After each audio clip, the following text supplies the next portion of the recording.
बच्चों, आज हमारे विद्यालय में कक्षा 12वीं का परीक्षा परिणाम प्राप्त हुआ है। परीक्षा परिणाम बड़ा सुखद है। हमारे विद्यालय के 3 छात्रों ने प्रदेश स्तर की मेरिट में पहला और दूसरा स्थान प्राप्त किया है। चौथी लड़की ने हमारे विद्यालय में जिला स्तर की मेरिट में पहला स्थान प्राप्त किया है। ये चारों बच्चे मुझसे बहुत क्लोज थे।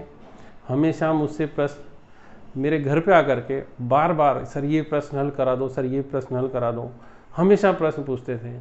और वही लड़का तरक्की करता है जो हमेशा शिक्षक को प्रश्न पूछता है। इसीलिए आप लोग भी कोशिश करें, जब आपका नंबर आए तो आप प्रदेश स्तर की इस मेरिट में 10वां स्थान प्राप्त करें। 1 से लेकर 10 तक किसी दूसरे को आने ही नहीं दें, ऐसी कोशिश करें। अब आज हमारा जो प्रश्न है वो विमा समीकरण के अनुप्रयोग। कल मैंने आपको विमाएँ बताई थी, उनके अनुप्रयोग क्या है इस पर अपन डिस्कस करेंगे। तो 4 अनुप्रयोग है। पहला अनुप्रयोग, आंसर बहुत महत्वपूर्ण प्रश्न है। विमा समीकरण के अनुप्रयोग या उपयोग लिखो। तो पहला उपयोग है समीकरण की सत्यता की जांच करने में। समीकरण की सत्यता की जांच करने में,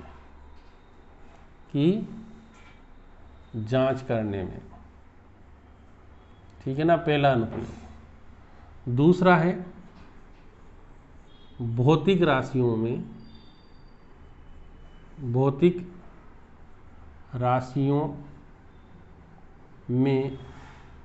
संबंध ज्ञात करने में।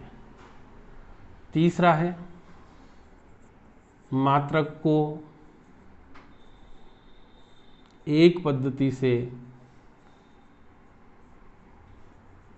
दूसरी पद्धति में बदलने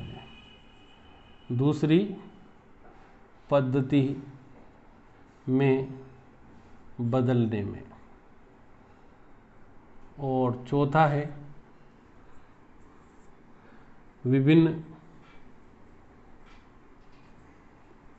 भौतिक राशियों के मात्रक ज्ञात करने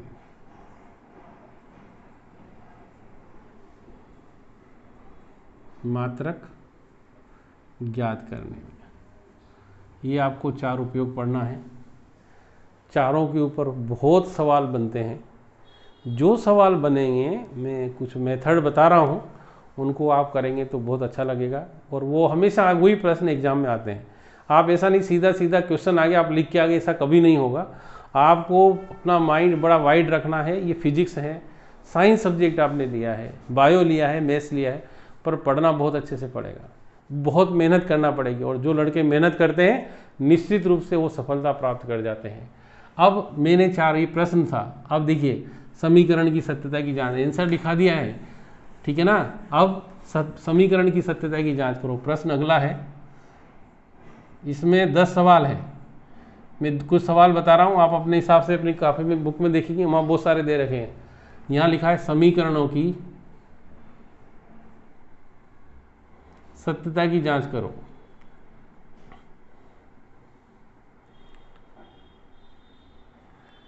ठीक है ना। अब पहला सवाल, v बराबर u प्लस ए टी। आपके सामने मैंने समीकरण लिख दी। क्या लिखी? v बराबर u प्लस ए टी। ये आपने 9th क्लास में पढ़ा था, गति का पहला समीकरण है। यहाँ v क्या है? वेग। वेग का विमा सूत्र क्या बताया था बच्चों? LT-1। क्लास चलेगी तो मैं बार बार पूछूंगा, वेग का विमा सूत्र याद होना चाहिए, LT-1। u क्या है? u भी वेग ही है, इसका विमा सूत्र भी वही होगा।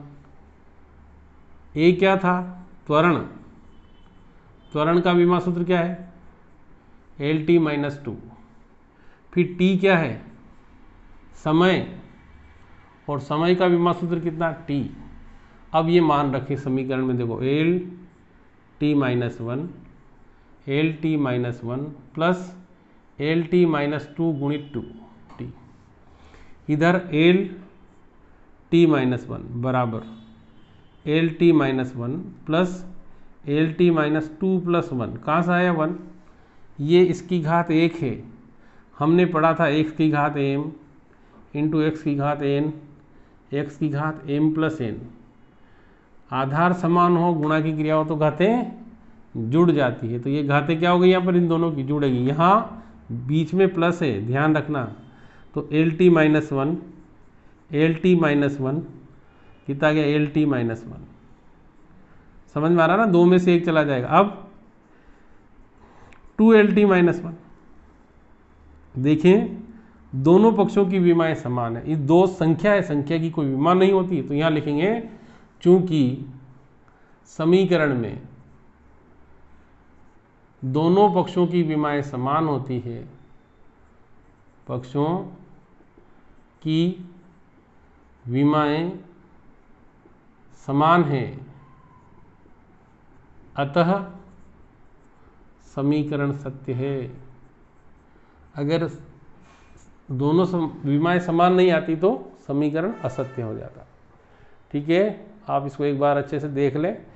और भी कोई अगर आपको कन्फ्यूज़न हो तो मेरे को व्हाट्सएप पे ज़रूर बोले। 11th वाले तो वैसे भी बहुत महान हैं, 11th वाले कहाँ देखते हैं, वीडियो भी नहीं देख रहे हैं बहुत सारे बच्चे। तो मुझे नहीं लग रहा है कुछ पढ़ रहा है बच्चे। जितने बच्चे नहीं पढ़ पाओगे तो बहुत मुश्किल आएगी बेटे। ये 11th में फिजिक्स बहुत मुश्किल से समझ में आ रही बच्चों को, कोशिश करेंगे तो जा कर के समझ में आएगा। ठीक है।